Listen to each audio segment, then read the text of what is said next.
समझेंगे और ये समझेंगे जब बल एक साथ मिलकर एक ही दिशा में लगाया जाता है तो क्या होगा, बल जुड़ जाएगा। उसके लिए एक एग्जाम्पल है, ये रस्सी केस खेल बोलते हैं इसको, कुछ ऐसे बोलते हैं।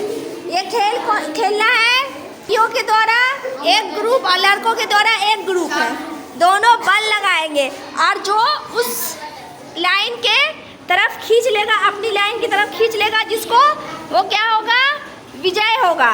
चलो रेडी, 1 2 3।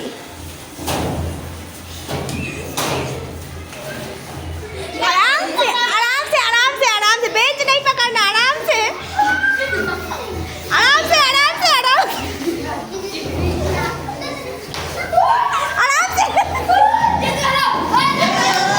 इस खेल से हम लोग क्या समझे कि बल क्या था, सबका अलग अलग बल था, है ना। तुम्हारा अलग, हिमांशु का अलग, अजीत का अलग, जैसे इधर लड़कियों में जो लड़की थी उनका अलग अलग कुछ ताकत था, कुछ बल था। लेकिन जब हम क्या किए, एक ही दिशा में लगाई थी, तुम चारों पांचों मिलकर क्या चीज़, एक ही दिशा में बल लगाई थी, एक ही चीज़ पे बल लगाई थी, तो वो क्या हो गया, बल जुड़ गया।